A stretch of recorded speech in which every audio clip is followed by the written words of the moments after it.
आमची माणसं.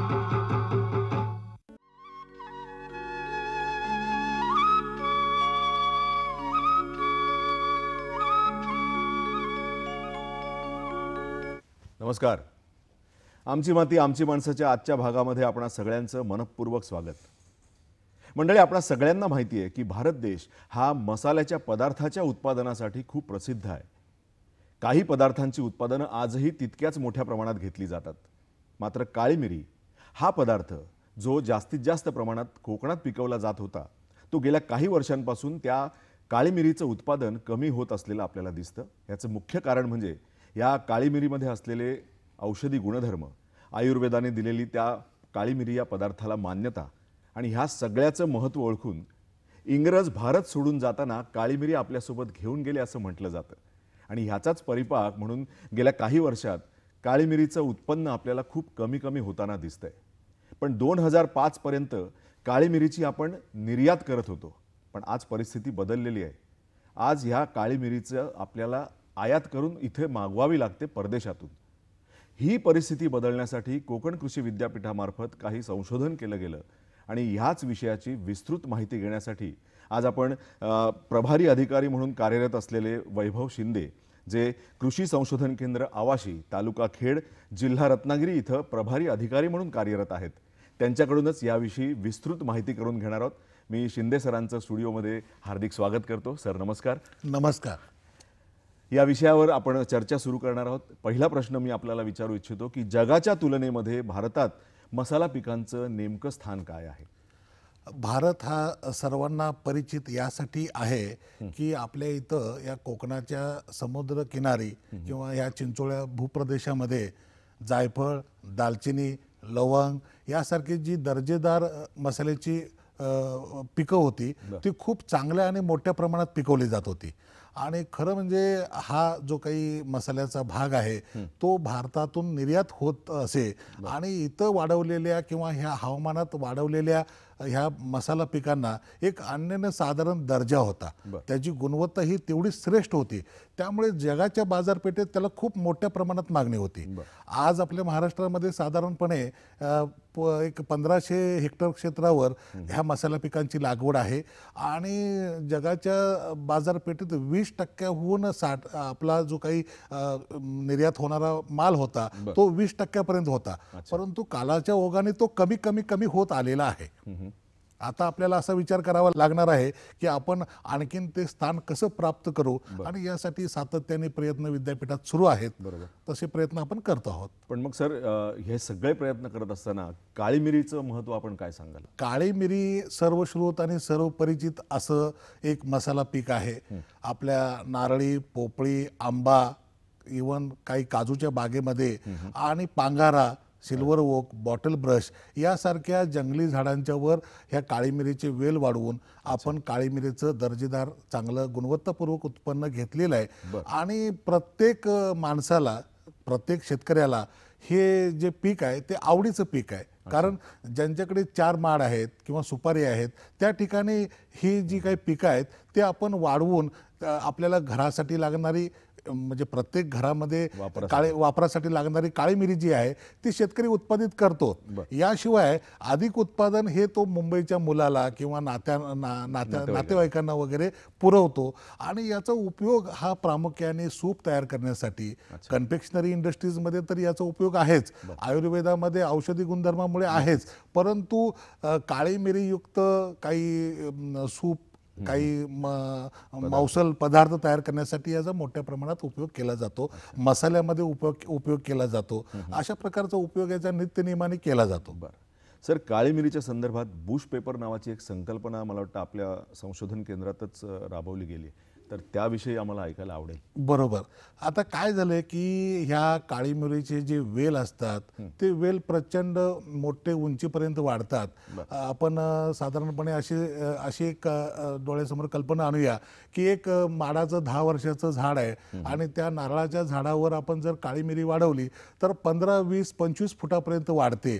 आणि 25-20 फुटापर्यंतच्या काळी मिरीचे जे काही लंगूर्स असतात, घोस असतात किंवा ती काही बारीक बेरी असते ती काढण्यासाठी आपल्याला एकतर मनुष्यबळ उपलब्ध होत नाही आणि आपण जाणता की आता मनुष्यबळ हे प्रत्येक शेतीच्या क्षेत्रामध्ये फार कमी होत चाललेलं आहे. सगळ्या क्षेत्रात कमी होत चाललेलं आहे आणि याच्यावर पर्याय म्हणून विद्यापीठाने सातत्याने विचार करून त्याच काळी मिरीच्या वेलीचा एक विशिष्ट भाग किंवा एक अंकुर ज्याला फळधारणा होते असा अंकुर निवडून त्याच्यापासून जी उत्पत्ती केलेली वनस्पती आहे किंवा रोप आहे त्याचं जे काही भौगोलिक आकार आहे तो अतिशय छोटा ठेवलेला आहे आणि त्या छोट्या आकाराच्या वनस्पतीपासून आपण साधारणपणे मर्यादित ते वाढवल्यामुळे आपल्याला त्या वनस्पतीपासून आलेली काळी मिरी काढणं सोपं होतं, त्याच्यावर लक्ष ठेवणं सोपं होतं किंवा 1 बाय 1 मीटर अंतराने लागवड केल्यामुळे आपल्या छोट्याशा क्षेत्रामध्ये अधिक झाडं व्यापता येतात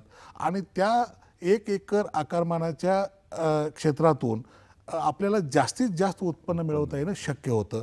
अशा प्रकारचं ते तंत्रज्ञान विकसित केलेलं आहे आणि अतिशय चांगलं उत्पन्न याला मिळतं. दुसरा एक मुद्दा यातला लक्षात ठेवला पाहिजे की वेलवर्गीय काळी मिरीचं उत्पन्न मिळवण्यासाठी आपल्याला माड पोपळी अगोदर लावावी लागते 2 वर्ष अगोदर, त्यानंतर 2 वर्षांनी हे वेल लावल्यानंतर उत्पन्न येतं. म्हणजे पहिली 4 ते 5 वर्ष ही नुसतं उत्पन्न मिळवण्यासाठी वाट बघावी लागते.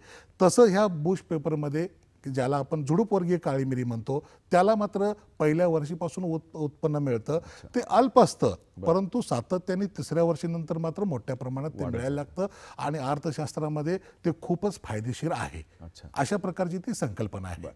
सर, काळी मिरी वेलीच्या तुलनेत बुश पेपरचं महत्व आपल्याला कसं? मी आत्ता म्हणालो की आपल्याला ह्या काळी मिरीच्या वेलापासून काढणीची अडचण, काढणीनंतर मजूर व्यवस्थापनाची अडचण आणि घरात जर समजा एखादा दुसरा माणूस किंवा थोडेसे वयस्कर मंडळी असतील, कारण आपण जाणता की कोकणामधून बरेचसे हे तरुण असतात ते मुंबईला येतात आणि शेतीची जबाबदारी ही घरातल्या वयस्कर माणसावर येते.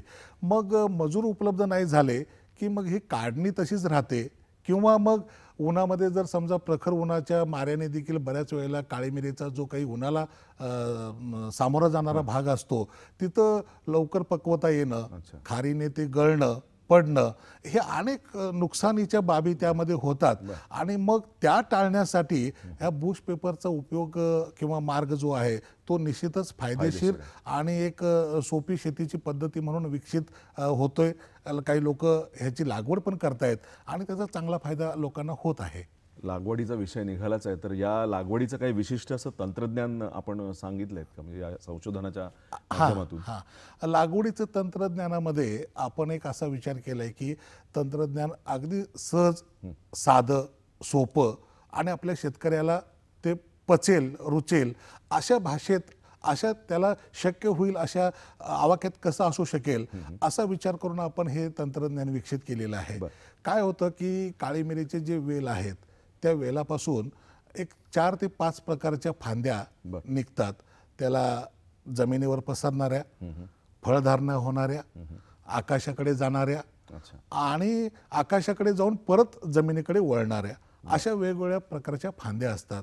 आणि मग ह्या फांद्यापैकी फळधारणा होणारी जी फांदी आहे, आता ह्या दिवसामध्ये आपल्याला लक्षात येतं की फळधारणा झालेली आहे आणि फळधारणा झालेली फांदी कोणती?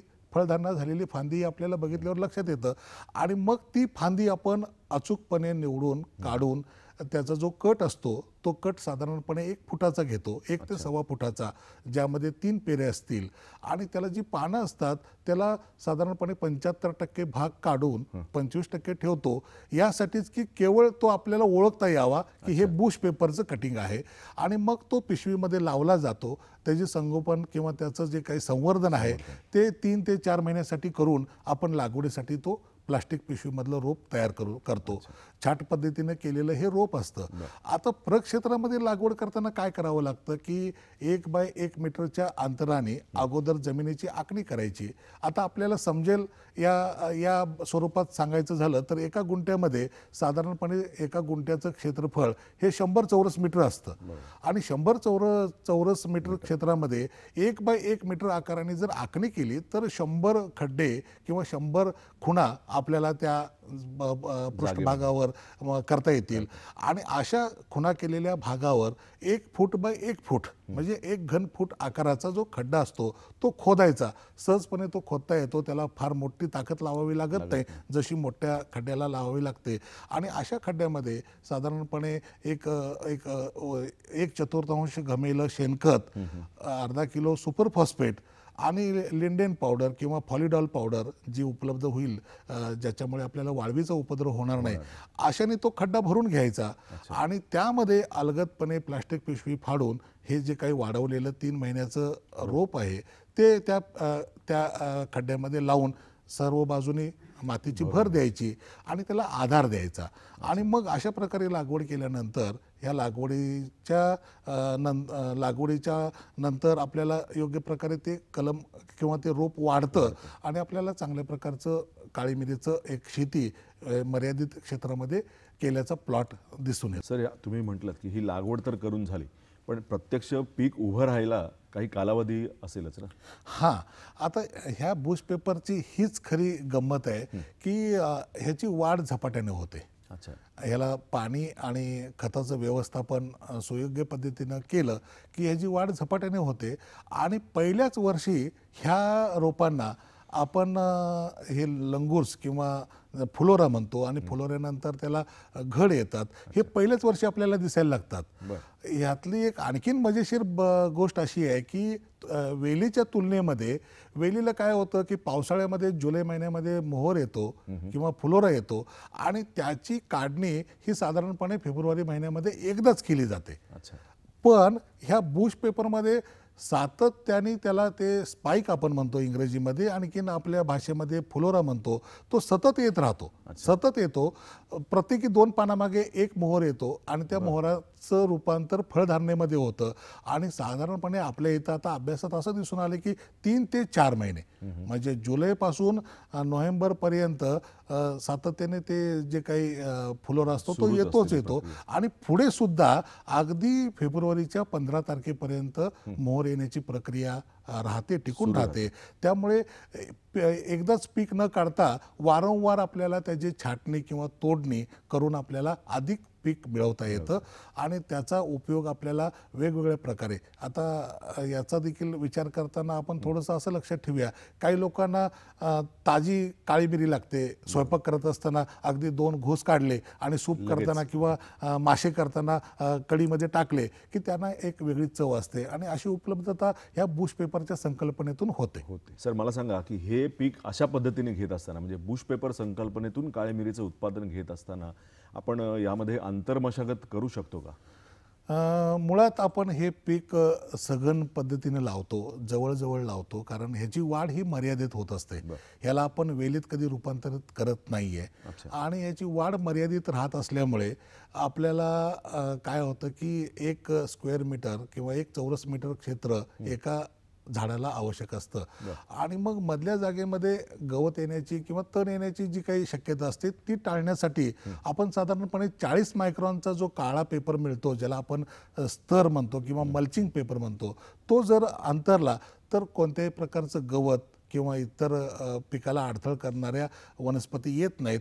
आणि आंतरमशागतीचा जो काही खर्च असतो तो याला शक्यतो टाळता येतो. बुश पेपर संकल्पना राबवत असताना पीक संरक्षणाच्या बाबतीत काही विशिष्ट असा विचार झालाय का? हां, आता कसं होतं की वेलवर्गीय काळी मिरीवर आपल्याला वेगवेगळ्या प्रकारचे रोग आणि किडी येतात.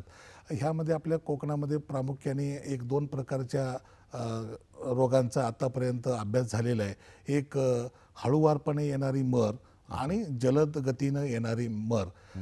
ही मर 2 प्रकारची जरी असली तरी आपल्या इथं जर लागवड करतानाच आपण अशी जागा निवडली की ज्या ठिकाणी पाण्याचा निचरा योग्य प्रमाणात होतो आणि अशा ठिकाणी जर लागवड केली तर ह्या दोन्ही रोगापासून आपल्याला संरक्षण मिळवता येतं. तरी पण जर काही ठिकाणी हळूवारपणे येणारी मर किंवा जलद गतीने येणारी मर याचं लक्षण दिसलं, ते दिसू नये म्हणून देखील उपचार करता येतो. आणि तो उपचार कोणता, तर रिडोमिल नावाचं जे काही बुरशीनाशक आहे ते 1.5 ग्रॅम प्रति लिटर पाण्यामध्ये मिसळून जर त्या बुंदामध्ये त्याची आळवणी केली तर ह्या रोगापासून आपल्याला संरक्षण मिळतं. बाकी काही तसं मोठ्या प्रमाणात कुठे असा रोग आणि किडीचा प्रादुर्भाव आढळत नाही. फक्त हे सावलीमध्ये वाढणारं पीक असल्यामुळे ह्याला सावलीची अत्यंत आवश्यकता असते आणि सावली असेल तरच हे पीक चांगलं उत्पन्न देतं, अधिक काळ उत्पन्न देतं आणि पावसाळ्यामध्ये तिथं कोणतंही पाणी साचणार नाही पावसाचं. ह्या 2 काळजी घ्याव्या लागतात. अच्छा, ही जर खबरदारी घेतली तर उत्पन्नामध्ये कुठल्याही प्रकारचा धोका आपल्याला संभवत नाही. अगदी अगदी यामध्ये काय होतं की आपण लागवडीच्या वेळेला योग्य जागेची निवड, खताचं व्यवस्थापन, पाणी व्यवस्थापन आणि जशी काळी मिरी तयार होईल तशी काढणी, ह्या बाबी जर नित्यनेमाने आपण सांभाळल्या किंवा त्या पाळल्या तर आपल्याला या पिकापासून कोणत्याही प्रकारचा अनिष्ट परिणाम किंवा धोका असं उद्भवत नाही. आता आमच्याकडे साधारणपणे बऱ्याच वर्षापासून हे पीक आहे, परंतु पुश पेपरचं उत्पन्न आम्ही 2-3 वर्षापासून घेतो आणि यापूर्वी देखील घेतलेलं आहे. तर कोणत्याही प्रकारचं मोठं नुकसान दिसू शकेल किंवा असू शकेल अशा प्रकारची काही शक्यता अद्याप कुणाला आम्हाला आढळलेली नाही आहे. बरं सर, या संपूर्ण चर्चेच्या माध्यमातून आपल्याला मगाशी एक मुद्दा असा आला होता की मनुष्यबळ हा सगळ्यांच्याच दृष्टीने ऐरणीचा विषय आहे. आता पुश पेपर संकल्पना राबवताना तुम्ही म्हटलं की घरातलं कोणी वयस्कर व्यक्ती सुद्धा याकडे लक्ष देऊ शकते, तर त्या संदर्भात मला जरा विस्तृतपणे तुमच्याकडून माहिती हवी. आता आताचं युग किंवा काळ आपण म्हणतो असं की प्रत्येक माणूस हा फार जलद आणि फास्ट वाढीसाठी असा तो मानसिकतेनं तयार झालेला आहे. पिकामध्ये सुद्धा असं आहे की तुम्ही जर एखादं वृक्ष म्हणून त्याची वाढ केलीत आणि त्याचं व्यवस्थापन करून उत्पन्न घ्यायचं म्हटलं तर आजच्या काळामध्ये ते शक्य होत नाही, कारण त्याला अधिक मनुष्यबळ लागतं, त्याच्या व्यवस्थापनासाठी वेगळा विचार करावा लागतो आणि ते खर्चिक होतं. परंतु जर एखादं वृक्षाचं रूपांतर झुडपात केलं तर झुडपामुळे काय होतं की घरातला एखादा व्यक्ती किंवा घरात असणारी एखादी व्यक्ती ह्याचं व्यवस्थापन सहज आणि सुलभतेने करू शकते. घरामध्ये असणारी आई वडील जी आहेत ती ह्या पिकाचं व्यवस्थापन, लागवड, काढणी, उत्पन्न ह्या सगळ्या बाबी सहजपणे करू शकतात. म्हणजे कोणत्याही प्रकारे मजुरावर अवलंबून न राहता स्वतःच्या कष्टाने ही काळी मिरी पिकवता येते आणि काळी मिरी पिकवल्यानंतर त्याची प्रक्रिया तर अतिशय सोपी आहे आणि ती प्रक्रिया करून आपण विक्रीसाठी सुद्धा नेण्याची आवश्यकता नाही आहे. आपल्या घरी गिराईक किंवा ज्यांना कोणाला आवश्यकता आहे ते येऊन विचारतात की बाबा काळी मिरी तुमची द्यायची आहे का.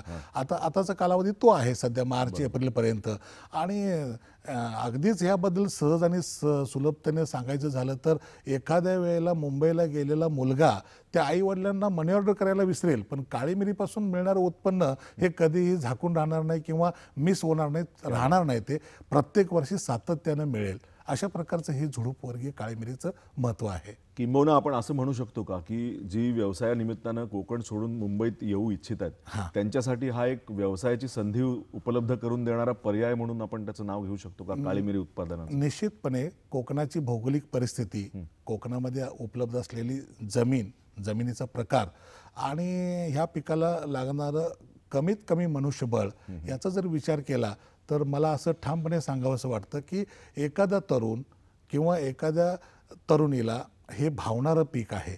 त्यांनी जरूर असा विचार करावा की आपल्या घराशेजारी असलेल्या 1-2-4 गुंठ्यावर ह्या पिकाचा जर लागवड करून अवलंब केला तर निश्चितपणे याच्यापासून आपल्याला गुंठ्यामागे साधारणपणे 7,000 ते 8,000 रुपये हे दुसऱ्या वर्षी मिळतात. पहिल्या वर्षी 3,000 ते 4,000 रुपये मिळतात, परंतु तिसऱ्या वर्षाने झपाट्याने उत्पन्नात वाढ होते आणि चांगलं पीक मिळतं. पिकाबरोबर याच्यापासून काही कटिंग काढून किंवा छाट काढून आपण नवीन नर्सरी किंवा रोपवाटिका देखील काढू शकतो आणि ते तरुणांना एक आशादायी पीक ह्यासाठी आहे की त्यातून उत्कर्ष नक्कीच साधता येईल. अशा प्रकारचं हे एक आशावादी आणि चांगलं भविष्य असणारं पीक आहे. तरुणांनी निश्चित याचा विचार करावा. सर, मला सांगा की आपण नेहमी म्हणतो की काळी मिरी, पण ह्या काळी मिरीमध्ये आणखीन 2 प्रकार सुद्धा ऐकिवात येतात, ते म्हणजे पांढरी मिरी आणि हिरवी मिरी. पण ह्याच्याबद्दल फारशी माहिती नाहीये, तर त्याविषयी आम्हाला जाणून घ्यायला आवडेल. आता ह्याचं जे काही व्यापारी मूल्य आहे काळी मिरीचं ते 3 प्रकारचं आहे. एक हिरवी मिरी, दुसरी काळी मिरी आणि तिसरी पांढरी मिरी. बऱ्याच जणांना असं वाटतं की पांढरी मिरी म्हणजे वेगळा प्रकार आहे का, तर तसं काही नाही आहे. आपण हिरवी मिरी जी आपल्याला आत्ता जानेवारी फेब्रुवारीमध्ये ह्या वेलावर किंवा बुश पेपरवर दिसते ती आपण काढतो. काढल्यानंतर ती कढईमध्ये टाकून सूप तयार करणं किंवा इतर ह्या मांस, मटण किंवा मच्छी सारख्या खाद्यपदार्थामध्ये वापरणं, थोडक्यात ताजी वापरण्यासाठी जी झाडावरून काढून ठेचून कढईत टाकली जाते त्याला आपण हिरवी मिरी म्हणतो. ह्या हिरव्या मिरीमध्ये ओलिओरेजिन असतं की ज्याच्यामुळे तिखटपणा येतो. 3.5% यामध्ये तेल असतं आणि त्याचा उपयोग लोणच्यासाठी किंवा लोणच्यासारखे पदार्थ तयार करण्यासाठी अतिशय चांगला होतो. खरं म्हणजे इंग्रजांनी आपण म्हटल्याप्रमाणे ह्या काळी मिरीचं महत्त्व लक्षात घेऊन जाताना आपली काळी मिरी ते घेऊन गेले आणि आयुर्वेदामध्ये अतिशय महत्त्व असलेलं हे पीक आहे. परंतु जाताना ते आपल्याला पर्यायी पीक म्हणून मिरची देऊन गेले की ज्याला आयुर्वेदामध्ये स्थान नाही. आणि त्या मिरचीमुळेच बऱ्याचशा विकृती आपल्या मनुष्य शरीरात होतात. दाह निर्माण होतो, काही वेळेला अतिशय पचनसंस्था बिघडणं वगैरे अशा प्रकारचं अडचणी निर्माण होतात. तर त्यासाठी ह्या काळी मिरी किंवा हिरव्या मिरीचा उपयोग आपण आहारात करायलाच पाहिजे. आपला दुसरा मुद्दा असा होता की काळी मिरी म्हणजे काय. हिरवी मिरी काढून झाल्यानंतर ती मळली जाते. मळली जाते म्हणजे काय जातं, त्याचा मधला धागा असतो तो काढला जातो, दाणे वेगळे केले जातात. ते दाणे एखाद्या बांबूनी वेणलेल्या टोपलीमध्ये वरती तारेनी किंवा एका विशिष्ट प्रकारच्या आधाराने त्याला धरण्यासाठी आधार दिलेला असतो. त्या काळी मिरीच्या टोपलीमध्ये ते दाणे भरायचे आणि गरम उकळत्या पाण्यामध्ये जर 1 ते 2 मिनिटं ठेवले तर त्याचं जे काही हिरवापणा असतो तो हिरवापणा जातो. सुकवल्यानंतर ती काळी होते, त्याला आपण काळी मिरी म्हणतो. ती सालीसहित असते आणि त्याला मार्केटमध्ये किंवा आपल्या दैनंदिन आहारामध्ये त्याची पावडर करून वेगवेगळे पदार्थ किंवा खाण्यामध्ये आहारात वापरले जातं. हा प्रचलित आहे. आता तिसरा जो प्रकार आपण म्हणालात पांढरी मिरी, हे थोडंसं मौल्यवान, अधिक दराचं, हिरव्या मिरीपासूनच तयार केलेलं पदार्थ आहे. ह्यात काय होतं, पिकलेले दाणे म्हणजे काळी मिरी काढण्यासाठी तयार आहे हे आपण कसं समजतो. ज्या वेळेला त्या घोसातील किंवा घडातील एखादा दुसरा दाणा लाल होतो किंवा नारंगी होतो, त्यावेळेला तो घड काढणीस तयार आहे असं समजतो आपण आणि मग त्याच्यापासून काळी मिरी तयार केली जाते. अधिक प्रमाणात जर पिकले असतील तर त्याची आपण काळी मिरी न करता पांढरी मिरी तयार करतो.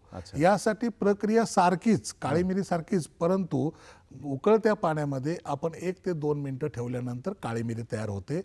त्याऐवजी जर समजा 25 ते 30 मिनिटं त्या उकळत्या पाण्यात आपण ती जर काळी मिरीचे दाणे बुडवून ठेवले तर ती साल जी वरची असते ती सहजपणे निघते.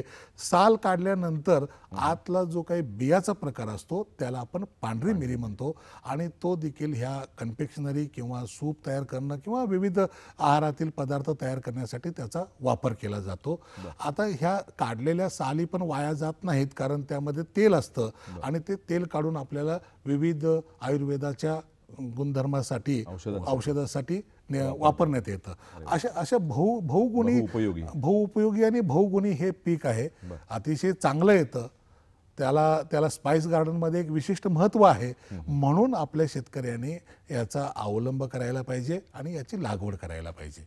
सर, या चर्चेच्या निमित्ताने आपण खूप चांगली माहिती दिलीत, पण शेतकऱ्यांसाठी आपण काय संदेश द्याल?